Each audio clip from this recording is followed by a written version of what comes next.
obviously we're in a kind of a troubled market and troubled times. When you have capital markets work like this, when you have potentially fundraising difficulties, you have disbelief in the market reflecting in multiples, other kinds of things. What skills of leadership, what ways of thinking about this as leaders most come to mind for you, and what are you doing, and how would you talk to leaders here about how to think about how to navigate these difficult times? Well, we're in the middle of it, and so I don't pretend to know everything about it, but a couple of things that come to mind, which is, first of all, as a leader, there's a human bias to process good news very quickly and to process bad news very slowly. The minute you see signal on good news, it's like, good news, what do we do here and there? You see signal on bad news, it's like, let's see what happens tomorrow. And then tomorrow's the same. You're like, well, maybe things will change next week. Got to be patient. So I think one is just recognize in tough markets, to some extent, the leader has to be able to stare down the black hole and understand what's happening and process very quickly, and then be decisive. So there are different styles of leadership during, call it wartime and peacetime. And for me, during peacetime, I'm much more team-oriented. I want to hear everyone's opinion, et cetera. I think we're definitely during wartime. During wartime, you just have to be much more decisive and action-oriented. It was a little lesson for me. I remember this is not the first tough time for Uber, right? I think we're going to get back to that. Yeah, tough times is just kind of what we do. It's like a Thursday, and the much tougher time, frankly, for us than where we are now was post-pandemic. Our mobility business, which was our cash cow, lost 85% of its volume overnight, within the context of we were losing $2.5 billion anyway. So I had some friends who were profitable businesses that lost a bunch of their volume. We were deeply unprofitable and lost a bunch of volume. And I knew we had to make some tough calls. And I really wanted my team to be bought in. So we would get together on Zoom over and over, talk about what we have to do here and there. And one of the exchanges that I had with my CFO, Nelson Che, that still sticks with me is, we're talking in circles all over. Nelson's like, Dara, just tell us what you want to do. We'll do it. You don't need to ask our opinion and all this. Tell us, it's during the tough times, your team needs leadership. You've got to assume that mantle. Once Nelson told me that, I was like, all right, let's go. And I took input, but I started leading, and this is not something that you do all the time because you want your team involved. You got to be top down, and you've got to solve for speed, and you've got to solve for decisiveness. Because even if you're decisive and you make 20%, if you make a decision that's 20% off, it's better than being indecisive and not doing anything. So there's this push and pull, which is during easier times, I'm much more consultative. During tough times, I'm much more hardcore. And my team kind of knows that now. They understand once in a while I'm just going to come, we're just going to go, and we're solving for speed. The second part that I would say is, and this isn't just during tough times, is it's the job of the leader to some extent to go against the grain. And it's very easy for a leader during good times, you become the cheerleader, everything's fine. The good times are when you've got to be the asshole. The good times are when everyone feels great about what they're doing, they lose discipline, they think they're terrific. That's when you've got to come down really hard on your team, and it feels nonsensical, it doesn't make sense. They're doing great, they're amazing. That is not the time for you to be a cheerleader at all. And on the other side, it's during the tough times when you've got to start being a cheerleader. And you've got to make assessment of your team, your situation, et cetera. So if you have a team member who's not a wartime person, move them out. That's a separate decision. Yep. But once you assess that your team is the right team, they're around you, that's when you really have to lift them up. And it's really hard because like at the end of every day, you're like, oh my God, this is so terrible. But then when you wake up that morning and you get together with your team, it feels weird a little bit because you don't want to come off as like too optimistic and not recognizing there's this duality of like understanding the reality and be like, we can do this. Come on, we can do this. Let's go. And it's tricky because your team has to understand that you're like staring at that black hole, but then you're like, we got this. Yeah. And then really lift up that team because believe me, if you feel like crap, they're feeling like crap, they need you to lift them up. Yep. And on the pandemic, now having gone through it and picked up some of the kind of structured principles the way that you do as a leader, if you were given like a magical phone that you'd call yourself the day where the pandemic bomb dropped, what would you tell yourself to do differently? Definitely go faster. Mm-hmm. And I mean, this is something I tell myself all the time as it relates to people in terms of decision making. We moved quickly, but we could have moved a bit quicker. And then it goes to the biases that I talked about. If the right thing to do is to, let's say, cut 25% of your staff, and we cut 25% of our staff, it was terrible. You'll convince yourself that the right number is 15. You'll convince yourself that, well, I'll do 10, see what happens, etc. And you may not have the luxury to see what happens. And so I would say move faster and don't mollify the tough calls. Yep. Ultimately, when we made the cuts, we did go in deeply. It took me too long to get there. It took way too many restless nights, way too many sleepless nights, and while the end product, I think we handled it well, we just took too long. So let's switch to it when you were being more careful. I had kind of presumed that the way that one would do a kind of a cultural rejuvenation was one would ride in and say there's a new sheriff in town, get on board with a new program, and just do that. And one of the things that I got added to my toolkit, which is now permanently emblazoned there, was no, you ride in and you say, actually, in fact, you're already great. I'm just helping you rediscover it in a variety of techniques. Like, for example, let's do a kind of a company-wide survey of what our values are, and then we'll get all those values, and I'll do some editorial. That's right. To redo it. But I'm doing it as a reflection of what you guys are saying, versus you guys have to now come join my camp as ways of doing that. So say a little bit about that kind of reforming, kind of what you did for folks here, and then that, unlike the wartime pandemic, which is, oh my God, we have to make all these hard decisions right now, that was a more deliberately graceful process. Say a little bit about that. Yeah, absolutely. So when I came in, one of the significant reasons why I came in was because the company needed a cultural reset, and the world was looking for it. I think leadership was looking for it. The board was looking for it as well. And so we had to move very, very quickly in terms of that reset.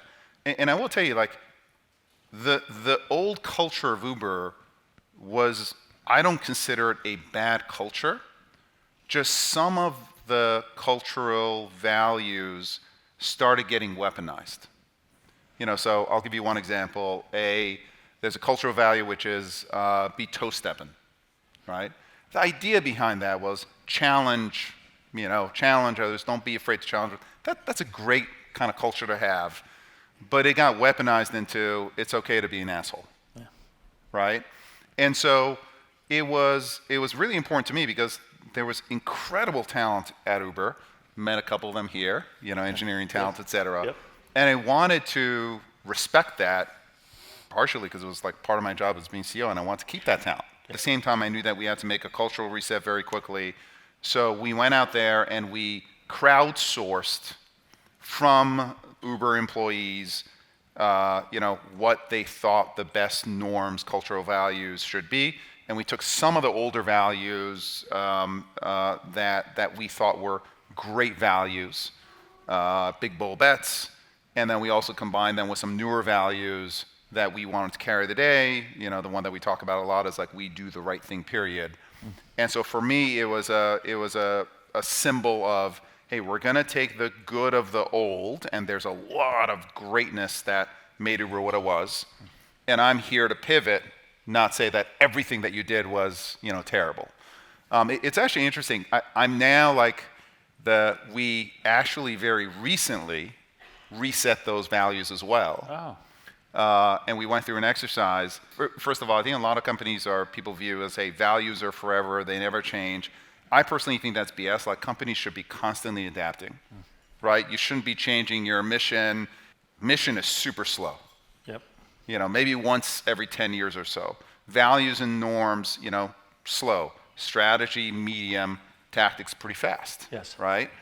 And so we actually revisited our cultural norms and values. And this time, I was more top-down. I work with my team, but I felt like I had a right to be top-down because I'd gotten to know the company. And I wasn't like some stranger saying, hey, I'm going to make a bunch of stuff up, not knowing anything about the company. And actually, this time it really did work out because it was a reflection of some extent who we were, but really the new company that we are going forward.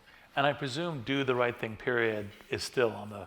That one was the one that stayed. Yeah, no, exactly.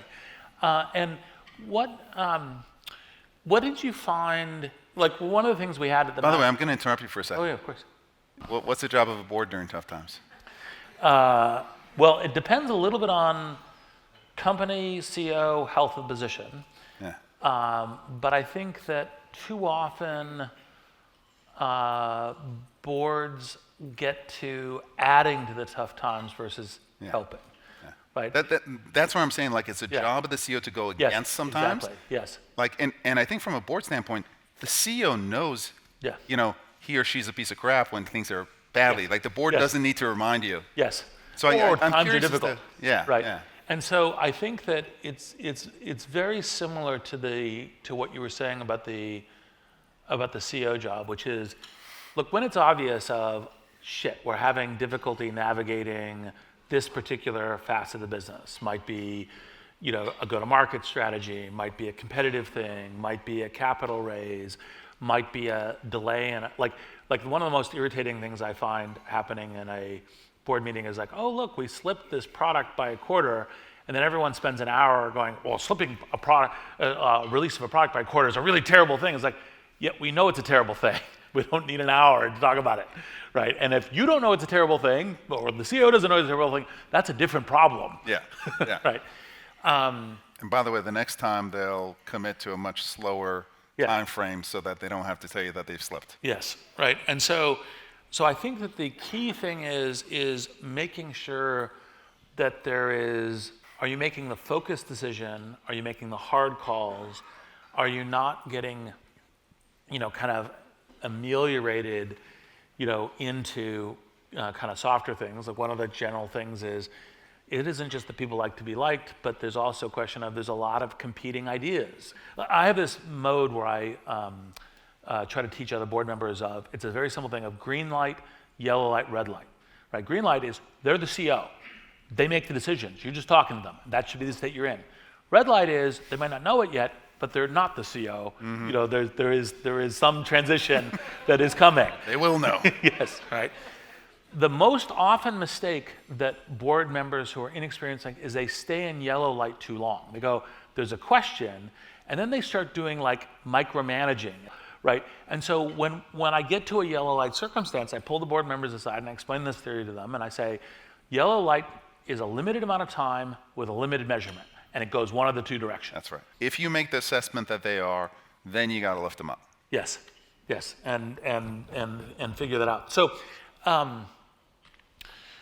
So back to the kind of, one of the interesting things that I saw you and Eric talking about at the Masters of Scale Summit, where Eric asserted that a new CEO in a turnaround circumstance had to trade 80% of their staff.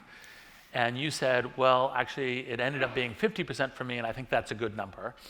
Say a little bit about what that changeover of staff looks like, how to manage it with grace and care for the organization. What are the kinds of principles when you're doing this kind of change in direction, whether it's a rejuvenation of the company, whether it's a pandemic, like how do you approach that? Yeah, so I don't think that it's too easy to be formulaic about things that aren't formulaic, and a company's an organism, it's like a human body, right? You can't make grand pronouncements. For me, it was pretty practical, which was, I had a lot of respect for Uber as an operating entity. Whereas from an operating entity, from technical standpoint, from a product standpoint, I thought that the company had real strengths. High bar for talent, high demand for throughput. Where Travis, who was a founder, didn't invest was in the framework around the company. CFO, general counsel, a bunch of, some would consider BSE, kind of framing, controls, et cetera, governance, the board. That part of the company was quite immature. So I had a hypothesis coming in. I'd spoken to a bunch of folks. I'd spoken to board members. I'd spoken to a bunch of folks who had worked with Travis, had great things to say about him, and a bunch of folks who didn't, right? So I will get a complete view. And so when I came in, I had a plan. I had a hypothesis, and my hypothesis was this was actually a company that was pretty nails in terms of operations, product, data science, and of course, we still can get better. But the framing of the company, the corporate staff, et cetera, had to be turned over. So that's, I moved very quickly there. Those areas, I brought in Nelson Che, new CFO. I brought in new chief legal officer, new chief people officer, et cetera. But a lot of the leadership and ops stayed with us. And on the technical side, brought in a new team, I think up-leveled them as well. And I think, to me, the lesson is go in with a hypothesis on where you think strengths and weaknesses are and what you're trying to personally achieve. And, I'd say so far so good. 2 years in, it still felt a little bit like Dara's new people and then the old guard. And we were one team. It didn't feel like one team. Pandemic brought us all together. Yeah. And it's like one team now. Like it's whether you were there before or after, et cetera, everyone's sitting in their chairs comfortably. There's a lot of trust. These kinds of really difficult circumstances can either bring a team together or tear it apart. For us, fortunately, it was a former, and the team feels really good now. Well, with existential threat, if you survive. Yeah. So last question before we open to the audience.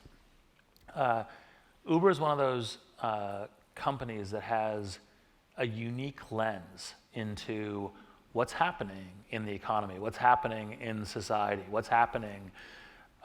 What are the surprising lessons kind of now post-pandemic coming out of it? What's growing, what's shrinking, what economy is working or not working? Frequently this is asked as a recession question. Yeah, of course. Yeah. This is going to seem a little boring, which is people always look coming out of pandemics, they look for forever changes. It's very rare, like when things get changed forever, like everything is reverting everything's reverting back to the norm. There's this hypothesis in the pandemic, it's going to change things forever. And we were talking about Shopify. Shopify's growth has now come to a norm, which is a really good norm, but it's reverting. We're seeing our rideshare volumes, explode now versus really low levels.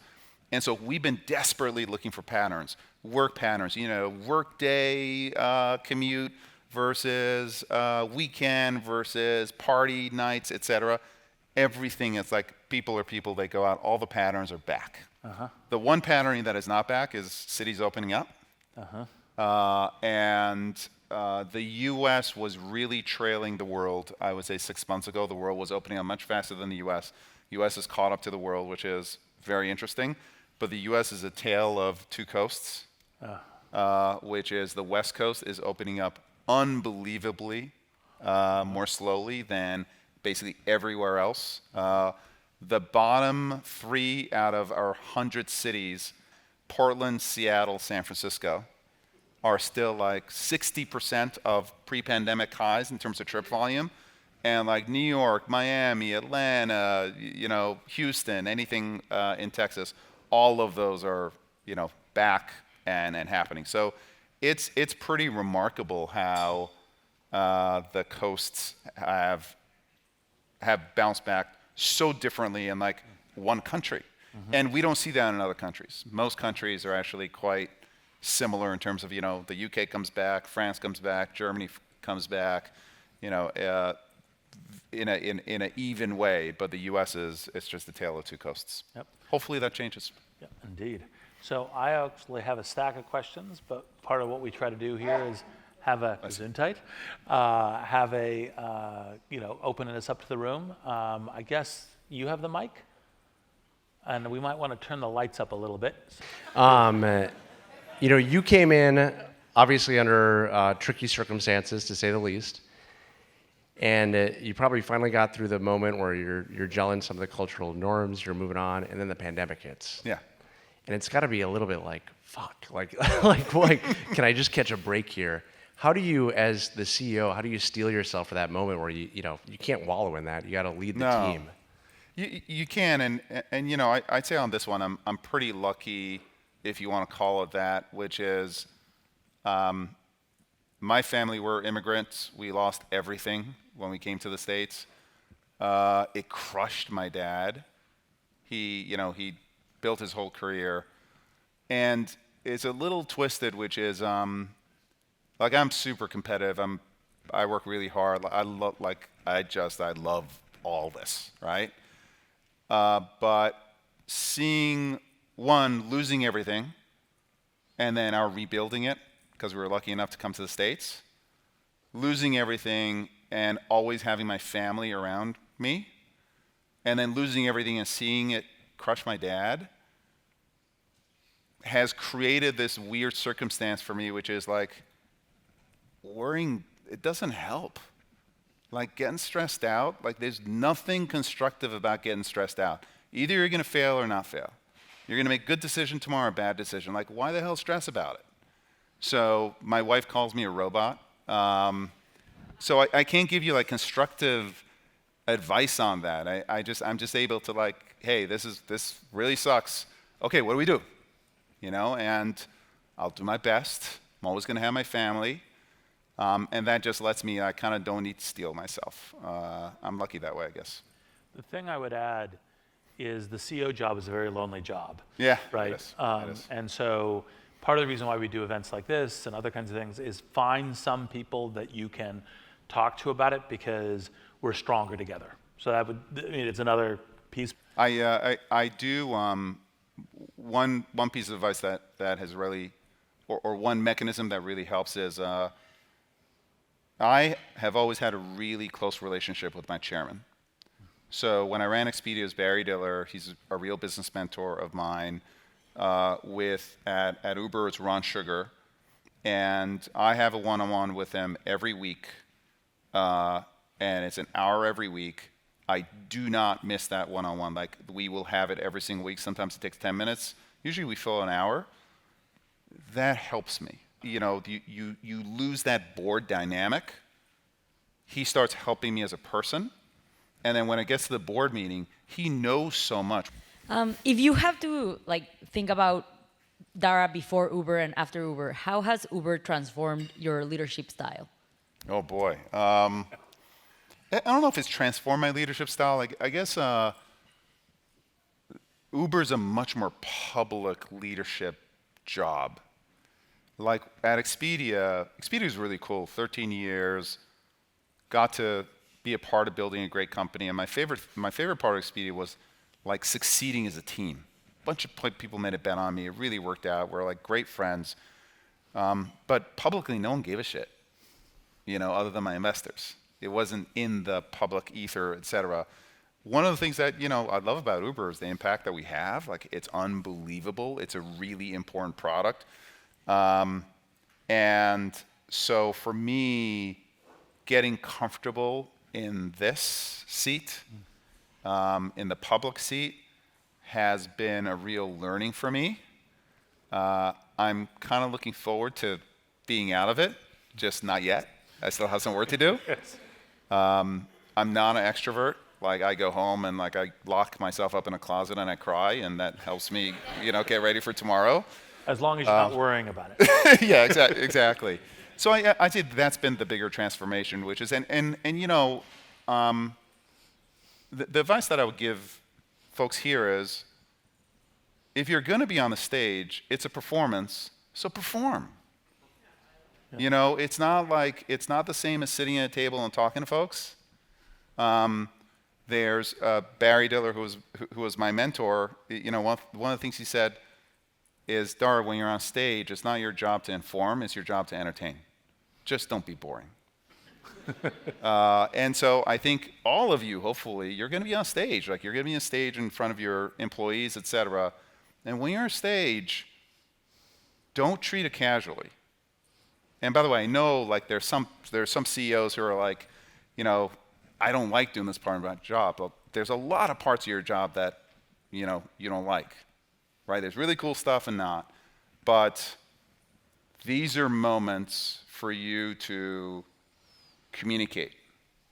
Take them seriously. Even if it's an all hands, if it's in front of 50 people, if it's in front of something like this, don't take these moments casually. So I think that's something that I've learned over a period of time. Great. Sure. Hey, Dara, thanks for taking the time tonight. I have a question. I'm curious, are there any other kind of counter-cyclical or contrarian things in retrospect that would be useful to do in different market cycles? Yeah, it's a great question. And by the way, it's a really easy answer in theory. It's much harder in practice. Because if like everyone else is dancing and you're not dancing, you're going to feel lonely. I think one of the regrets in terms of what I could have done better pre-pandemic was I could have been tougher on costs. I should have been tougher on costs. Not could have, I should have. And so when times are good, there's this temptation to chase, hire.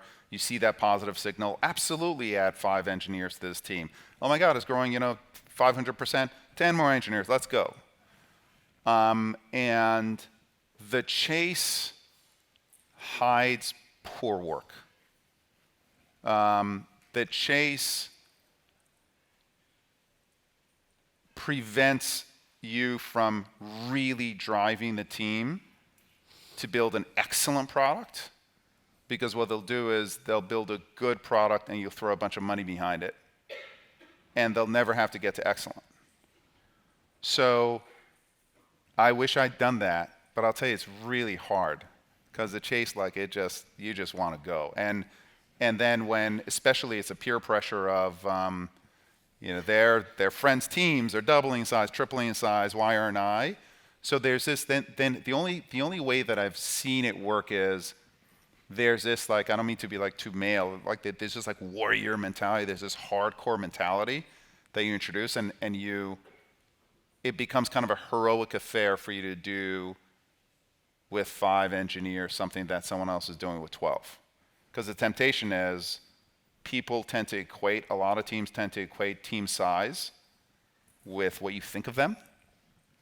And that I found is the hardest thing to crack, which is the manager who's the hero isn't the one who takes, her team from 10 to 50. It's the one who says, I've got 10, we're a bunch of ninjas, and we're going to stay at 10, don't give me another person. It's hard to do. It's very easy for me to sit here and tell you all this, but it's hard to do. Yeah, I was just wondering, Uber, even before your time, went into a lot of markets globally, and then also now pulled out of some of them. In hindsight, or do you think now, if you were earlier in Uber, like, was that a great decision, or should there have been like sort of more of a focus on a few markets? I think it was a brilliant decision. I think it's one of the great gifts that Travis left me. It was harder, it took a lot of guts, took a lot of money raising to do it. We are now going through what I call a painful process. And, you know, when you go into those markets, you have to hack a bunch of the local behaviors. And then usually you can replace the hacks with technology. And, you know, humans are the hackers, so to speak. You can replace it with tech, and tech is always in the end better, almost always in the end better. You do it for the big market. So there's a bunch of debt that the company's taken on in terms of complexity and in terms of rolling out, you know, pricing, routing, algos to every single market out there. So I won't pretend that it's not, there isn't a bunch of debt that we're repaying. But if you're repaying debt, it's against a great asset that we built. So I think, yeah, like Southeast Asia turned out to be too competitive. I'm really glad we got out of those markets. But you know, we've gotten out of 10% and we're still in 90%. So it was a huge, I think, asset. It was the blitzscale that worked, you know, one of the big ones. Yeah, right? Indeed. I think actually let's do do one more? Dylan. Yep. Since I can actually see him through the lights. Just curious, I mean, speaking of Southeast Asia and some of the competitors there, I'm curious if you have any opinion on why super apps haven't worked in the United States yet. You know, I'd ask you the same question too. I think that one of the elements that have made super apps work in Southeast Asia and China is just broadband and bandwidth. And so it's been a necessity of that market for these super apps to work. And I think the Western markets, you know, Western markets love pure plays. And if you're trying to do 10 things definitionally, you're not going to do it as well as someone who's trying to do one or two. We're actually, I think, we're trying to figure out, you know, we've got our Rides app and our Eats app and single driver app. And so we've had lots of debates as to how these apps come together. And it's really difficult to work it out. There's infra, you know, single identity, single payments, et cetera, single CRM stack that we're using to essentially build one experience with multiple apps. That's our solution. But I don't have a perfect answer for you. It's really speculation. Yeah, there's a lot of other speculation on that too. Well, you can all see why it is. Actually, I haven't told you this yet. After I saw Dara on the Master Scale Summit, I texted the Master Scale team and said, we need to do a follow-up interview with Dara. There's too much good here. And so with that, let's thank Dara for spending the evening with us. Thank you.